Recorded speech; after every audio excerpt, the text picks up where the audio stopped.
It's the Locked On Flyers podcast for Friday, August 9th, your daily dose of Flyers news, analysis, and high quality content. It's wondering what the Flyers' approach is to evaluating their guys at rookie camp. Interesting.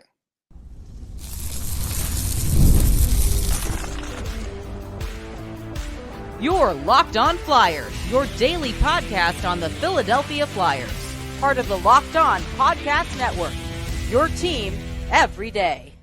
Hey there, and thanks for making Locked On Flyers your first listen every day. I am Rachel Donner. You can find me on Twitter at rmiriam. I'm here, as always, with Russ Cohen, who's on all your favorite social media apps at Sportsology. We are at Locked On Flyers on Twitter, Instagram, Threads, and Blue Sky as well. Today's episode is brought to you by FanDuel. Make every moment more. This summer, FanDuel is hooking up all customers with a booster bonus daily. That's right. There's something for everyone all day, all summer long. Visit fanduel.com/locked on to get started. You can find our show over on YouTube or on the SiriusXM app or anywhere you listen to podcasts. Subscribe to get our latest episode as soon as it's available here on the Locked On Podcast Network, your team every day. Russ, really excited about our episode from Wednesday that we did. I went back and watched it again, honestly, because I, wanted to make sure I got all the details. We had David St. Louis from Elite Prospects breaking down Matt Michkov's game. If you haven't listened to it, make sure you go back and do that because some really good detailed information. There's a lot to learn. I learned a lot too. Yeah, just what to expect from his game this upcoming year. In the meantime, since we last talked about the Phantoms, they made the Parker Gahagan contract official, which is a one-year AHL contract. Gee, I wonder why they made that official now. Of all They time. did. Yeah. I know. I wonder why, because I remember seeing like a month or two ago, well, that's not official. So, well, now it is. So it doesn't look great.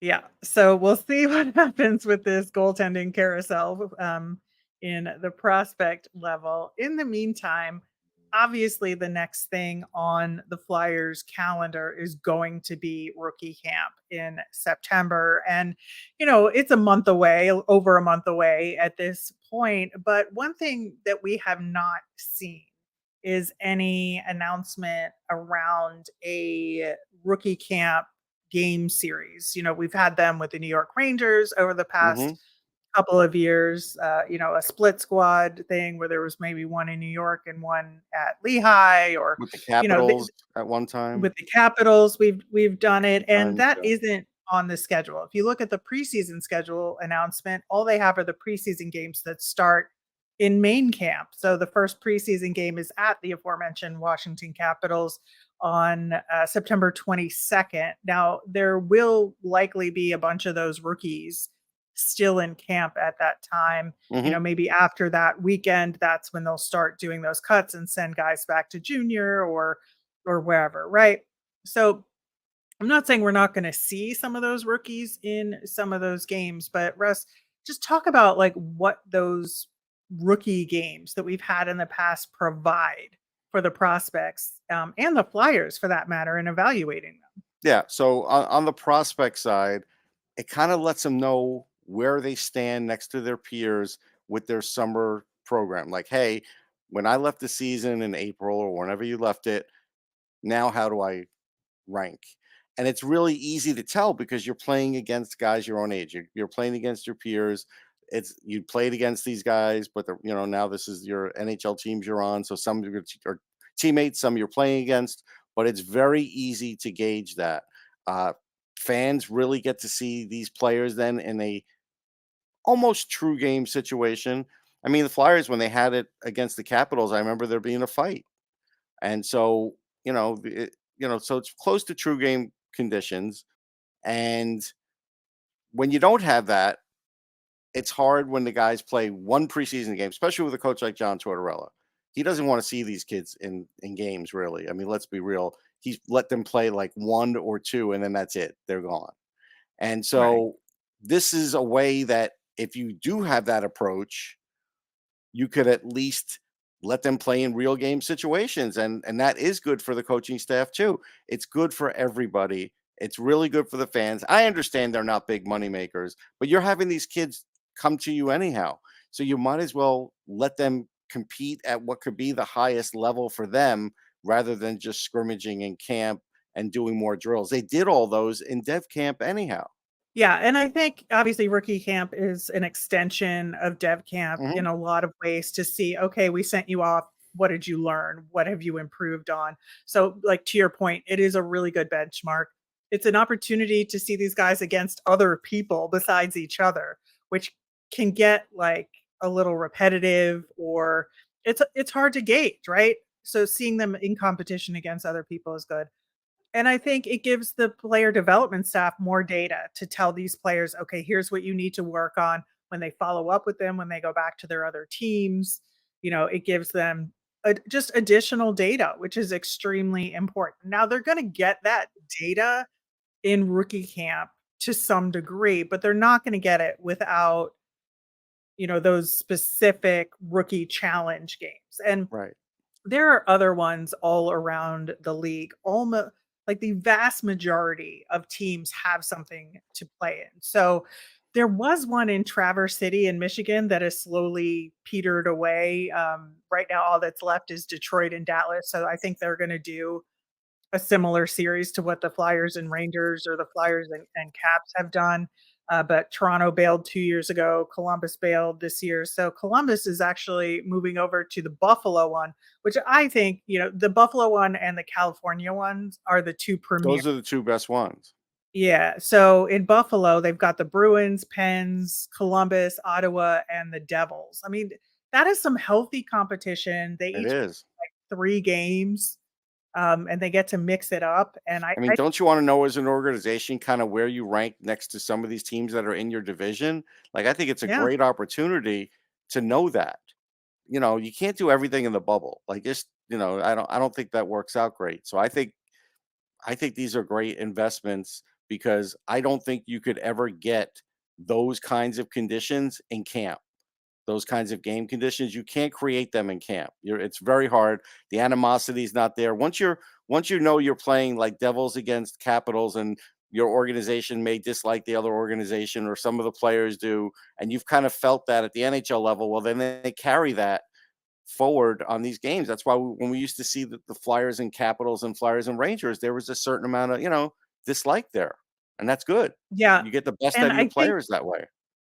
it's also kind of a competition amongst the recently drafted players, right? Who's gonna Mhm. stand out the most? You got drafted 4th, he got drafted 8th. Who's gonna stand out more, and were those picks where they should be? I know that the evaluation process is a long process and one game doesn't make or break it, but it's kind of the first chance for these guys to play up against each other in a lot of ways, since being drafted. And I think it just creates a lot of intrigue on that front as well. Yeah, I mean, I spoke to someone recently, and I'm in agreement with that person that there's sometimes has to be a certain amount of time off for players over the summer. Totally get it. But this is in September. In September, Yeah. they're ramping up for the season anyhow. So it's a perfect time. It's the perfect way to see. Like, there really is no downside unless you just want to save money. If you just want to save money, okay. But I mean, I think NHL teams make enough money that this little investment is probably worth it.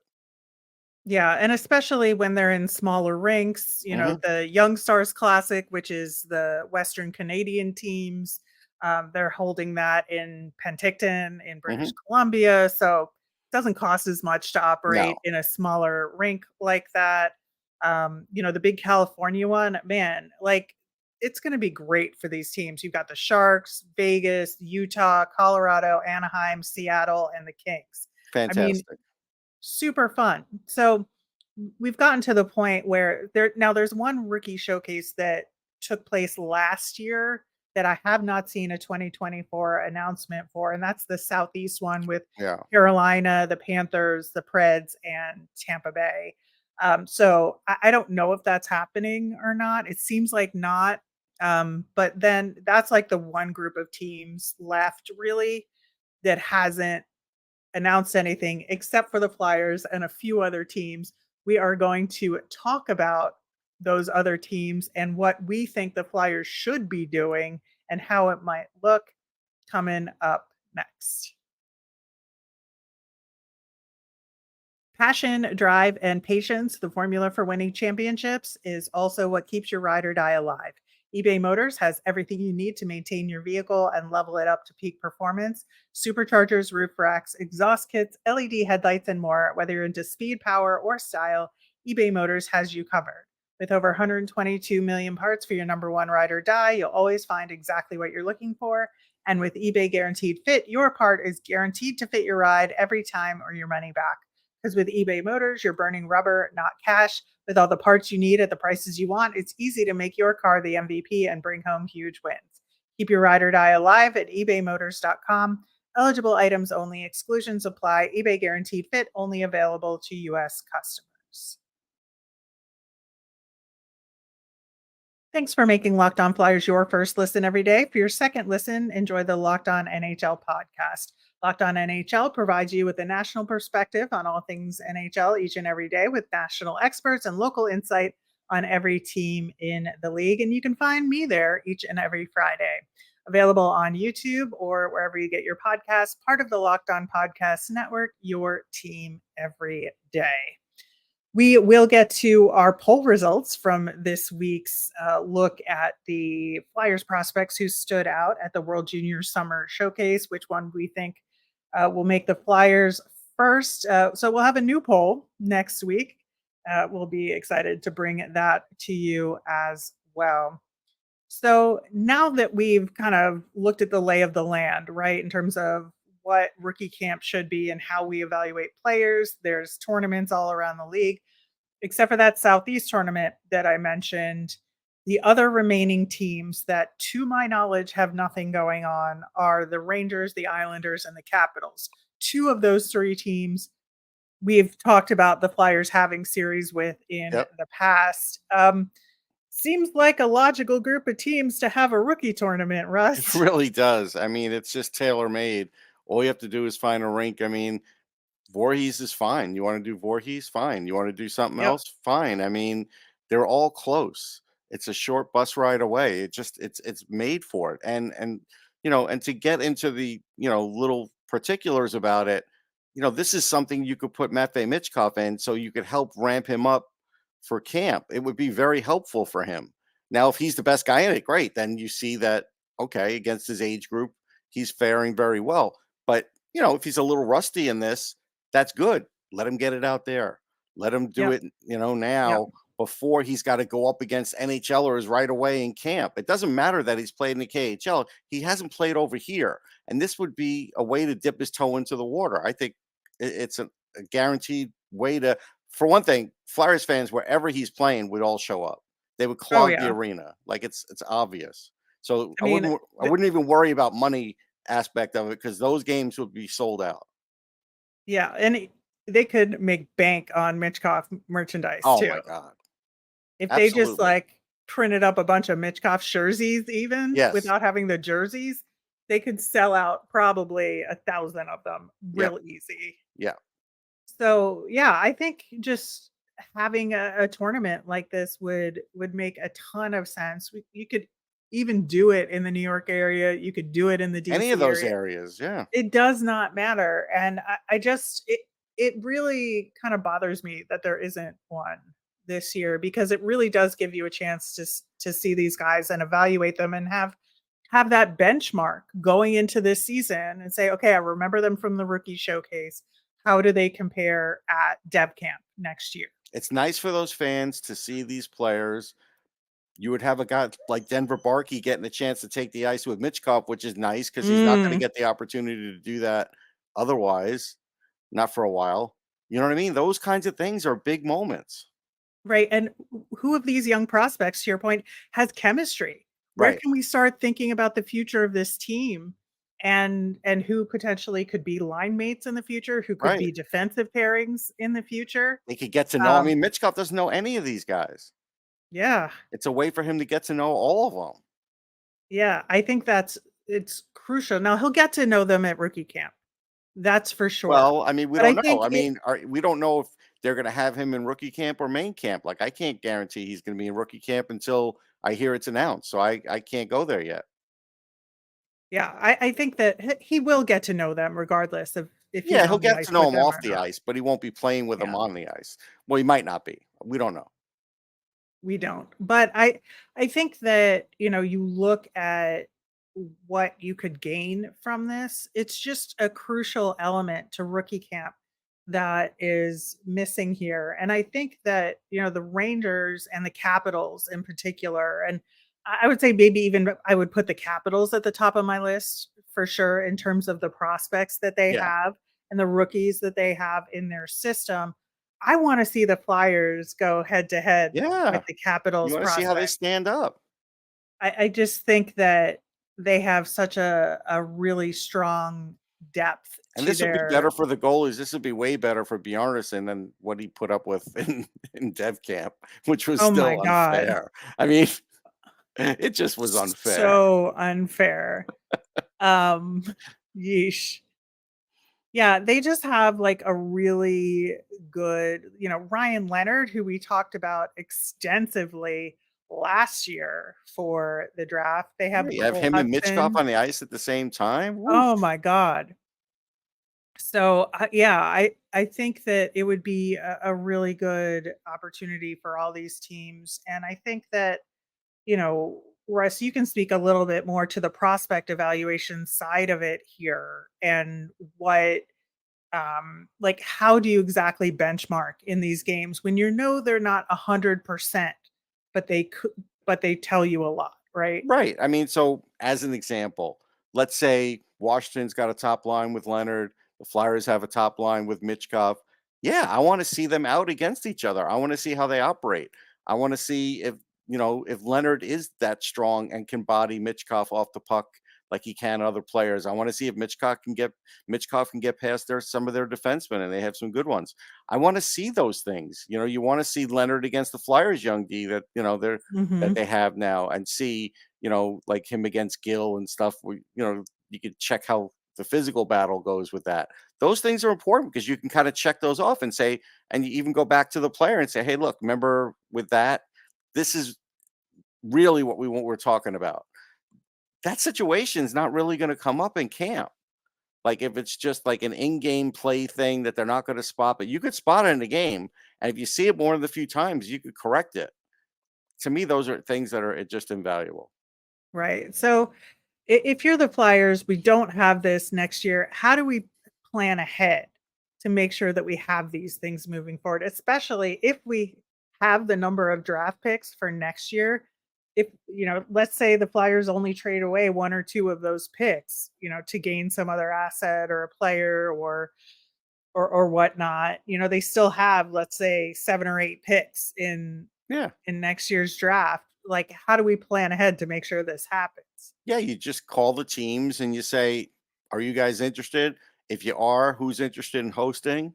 Okay. Do you want all the games there? Do you want to split them up? We could do that too. So if it's like, as an example, if you wanted to do where the Islanders play their practice rink in Eisenhower is a really nice. That's a nice rink. I've been It's a to it. really nice rink, I've A been there really too. nice rink. And if you want to Yeah. do the Flyers either here at the big rink or the one in Voorhees, that's nice too. So that's an example, and it's not. I mean, how far is the travel for that? It's not far at Not all. not far at all. Yeah, So Eisenhower's really convenient, yeah, actually. so it's easy. Like it would be easy to do. So I don't see. I don't think the clubs would be against it. I just think like the Rangers Flyers thing, it may have fallen off. Let's say because in Lehigh they were like, well, we didn't make enough money, and that's not. That's not the Flyers don't own that building. That's not their situation, right? So, yeah, I get it. But if you do it on a smaller level, you're going to get more than enough seats either sold or people in there to buy merch. They get to see this stuff streamed, which is a big deal. I mean, in the summer, fans would be streaming this. You all of a sudden, if you put Matvey Mitchkov's going to go play in a game, you put that on streaming. My God, you'll get probably 10,000 people watching. Yeah, I think, the only thing I can think of from a Flyers perspective is that for some reason Lehigh Valley said no, Mhm. and they can't do it in Voorhees because of Yeah, the sure. construction. Right. you know? And that's fair. And that's why, but it's next year now. So next year they will be able to because it'll be done. Yeah. And yeah, like I just gave 2 locations, but let's say if they were gonna have it this year, which they can't because it's too close. So you're right. But it's just easy. You go, they could do it in Hartford and Eisenhower if they wanted. It's not that far. So there's a way. There's a way to do it. Probably Capitals and Capitals and Islanders wouldn't be bad actually, because those are 2 pretty convenient. It's like a 4-hour bus ride, 3.5 hours, Yeah. something like that, 4 hours. Um, yeah, I mean, easy to do. And that Kettler place is great. I mean, I've been to it Yeah. many times. Yep. And yeah, Really, by next really year, good like you said, facility. Voorhees will be really good. So if you did Voorhees and the Islanders, like that's close. Yeah, I really, really hope they get it together for next year and bring it back. Just again, with the volume of prospects we could be getting in next Yeah, off season with that 2025 draft. But still looking forward to rookie camp, and we sure. will obviously talk about it more when we get closer to it and we have a roster and all of that. In the meantime, we do have your poll results on the World Junior Summer Showcase standout prospects for the Flyers, and we will get to that coming up the next. I love sports. I love them so much, I never want them to stop. And now we're in full swing for summer sports like baseball. We absolutely miss hockey, but FanDuel lets me keep the sports going whenever I want. All I have to do is open up the app and dream up bets anytime I'm in the mood. And this summer, FanDuel is hooking up all customers with a boost or a bonus daily. That's right, there's something for everyone every day, all summer long. FanDuel has odds for Major League Baseball, the Paris games with betting options on all the remaining sports, soccer, and so much more. So head over to fanduel.com/lockedon and start making the most out of your summer. FanDuel, official sports betting partner of Major League Baseball. All right. So this week, y'all voted on which World Junior Summer Showcase standout prospect for the Flyers makes their Philadelphia Flyers debut first. And that would be in a regular season game, not preseason. And we did get a couple of comments about that Barkey had already played in a preseason game, which is true. But Hmm. this is regular season Philadelphia Flyers Right, action. And, as the week has progressed, I'm like, what if more than one has it in the same game? right. That is very possible, um, given who these guys are. But your top vote getter was the aforementioned Denver Barkey with 48% of the vote. That surprised me. I thought Luchenko would give him a run for his money. He didn't. I think I think the Flyers fans want Luchenko to prove it to him because they saw other players on the board at the draft. The Flyers didn't get them. They chose Jet, and now Jet's got some living up to do. It's not his fault. I mean, he just got selected. But in the fans' eyes, they're like, well, we got to see if you're as good as those guys. So maybe that had was something at play with this vote. Yeah, I mean, one of the other comments was related to the age gap, right? Hmm. Which in some ways makes sense and in some ways doesn't. I mean, Right, Denver Barkey is still 19 years old. right. It's not that big a gap. It's not that big a gap in the long run. He already has his ELC, as does Luchenko, though. Correct. They both signed it at like similar times relative to their draft. And I think, given that Barkey is 5'9" and Jet Luchenko is a giant in comparison, that is also interesting. I think that, and Luchenko got 31% of the vote. So, 48 to 31, big enough margin that it was decisive, but Yeah. those were the two top vote getters by far. I think Barkey is a more exciting player, and that's partially because of his style. I think he makes a little bit flashier plays. He's Yeah, more of sure. a playmaker, and Yeah, he's a that Flyer starter out there. yeah, and so I think maybe that's part of it too. I think Although we Luchenko is too, like that's part of his I game too. know. So it's I guess just more people need to see him on a regular basis. Yeah, one of the things we talked about on Monday's show with Denver Barkey is that it was very noticeable how much more physical he played in the showcase Right. relative to his previous, performances in things like this, and that him being a smaller guy, that's not something that you would necessarily expect Right. out of him, but he really held his own physically. And I think that kind of upped people's Yeah, I estimation think in so. terms of his chances of A, making the NHL, and B, making it sooner rather than later. That maybe he's upped his development path a little bit. Maybe not by much, but a little bit. Maybe he gets to the NHL a little bit sooner than we thought. Yeah, I think that's fair. I think you're right. I think there is something to that. And also with Luchenko, he is like still pretty young. I mean, it's like a year and a half Yeah. age gap here. So I think that it's not that much in the grand scheme of things, but at this age, it does make a big difference. I mean, it And does, but again, you never know. Like if Luchenko has a 120-point season and the Flyers are like, wow, he looks ready. Barkey may still not be ready. Like it's unlikely, but it could happen. It's happened before in NHL history.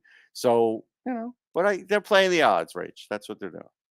yeah, and given that Luchenko is a first round pick and Barkey was a third round pick, I think that's also interesting Yes. that a third round pick seems like more of a guarantee at this point than a first round pick. But again, time will tell. I don't think the voters here and our listeners are wrong. I just think it's No. it's an interesting pick. And like we say, hindsight is 2020. So we'll see how this turns out. Of the other players, it was fairly even. Jack Berglund with 8%, Carson Bjarnason 7%, and Heikki Ruohonen with 5%. And the Carson Bjarnason of it all is really fascinating. We've talked about him recently, because he played so well in this showcase, right? Where he just was lights out, coming in late and having to make, 27 saves on 28 shots in just one half Right. of the game. Just a tremendous performance there. But I think with goaltenders, people just think it's a longer development path. Yep. And That's what so they're it'll betting just take, on this. It's just going to take yeah, longer. I think the other interesting one is I think with Berglund, he does have a very outgoing personality. He does talk about the grind. I did just write about him on EP Ringside. I got into that mental part of his game, which definitely connected with Flyers fans right from the start. You could see it. yeah. And so I think that's the reason he's the leader for that one, because they're thinking he's a bigger guy. Not that Rohan's small, he's not. No. And then like you said, goaltenders take longer. So I think, but again, like Carter Hart was faster than some other goaltenders normally are. You don't know if Bjarnason's going on that route, and if he is, then he may not be first, but he could be second. Like he just because he was spectacular in this last tournament. So you just that's the part you don't really know about. Right. And I think Hart got moved along a little faster due to necessity for the Yes, Flyers, which and sometimes happens. which happens and could happen again. Hmm. And I think that this year for Bjarnason, there's going to be a lot more eyes on him, Oh yeah. uh, because Well, he'll it's going probably to be the be. world junior starting goalie, and that's going to put a Mhm. ton of eyes on him.